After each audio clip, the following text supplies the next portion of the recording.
Лидерите на власта и на опозицијата во улога на лекари специјалисти ги диагностицираа своите и болестите од кои страда државата.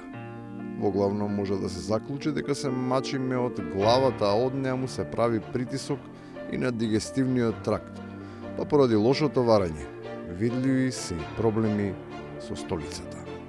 Гледате, кога ќе ги погледнете тие нивни ставови, таму вие можете да видите дека се работи за мал Груевски и голем Груевски.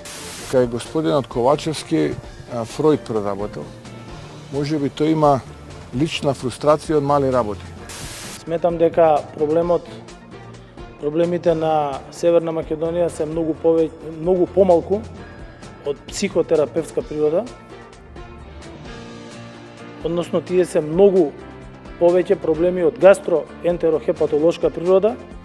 Најмногу компликации предизвикува бугарскиот диктат, но навистина е невообичаено кога тие што не прифаќаат ултиматуми користат термини и наративи кои не се својствени за македонската историографија, туку за таа која ја пропагира Софија.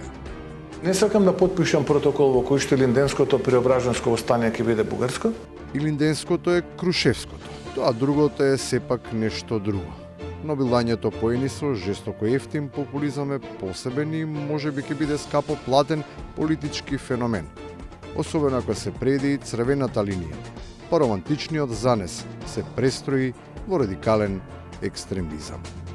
Сакам решението кое се однесува на мене како етнички македонец да помине со моја согласност. Во спротивно сум спремен и да работам на дестабилизација во земјава. Па ако треба и пушка земање како Талат Џафери. А Талат не е баш во некоја војничка кондиција. Впечаток е дека му се предаден едно обично USB стикче, а потполно го разоружа сознанието за добро применото извинување за вербално-физичкиот напад и прскањето на спикерската униформа. Предлог на овласти предлагачот сега. Како да ви кажам, не сум јас. Па како да ви кажам? И јас како да ви кажам за да ве слушам. Ајде не ве слушам. киселина, вода е. Добро ден. И намалете го тонот, и не сум јас Никола Груевски. Добро ден. За разлика од Будимпешта, на која сите одбиваат да се сеќаваат, или на Софија, од која се бега како ѓавол од крст. Белград е секогаш посакувана дестинација, особено за македонскиот Вулин, постојано носталгичен и полн со приказни за таа држава. Сине, бадава имаш толике паре. Ти си сиромашни од мене, јас сум богатiji. Како бречале, ти си богатiji од мене. Каже, чега сам јас сиромашни? Немаш сеќања, каже. Каква сеќања? Па немаш сеќања на Тита, каже. И на крајот, за тоа дека од спомени, сеќавања и од позирања не се живее.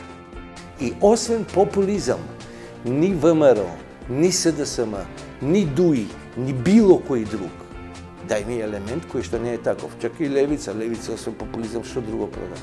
Никој ништо не продава. Што има народот? Популизам. Што ти е прашање? Кој ќе го нахрани народот? На тоа луксузно прашање, речиси никогаш нема одговор. Зошто, например, ајварот останува со 5%, лутеницата со 10%, или корнишоните 5%, цвекло 10%. А каде е луксузот во фефаронките за лутеницата да биде со повисока стапка? Не знам. Не знам. Не е мака за умирање по високата даночна стапка. Проблем е тоа што никому веќе не му се даваат пари за незнаење.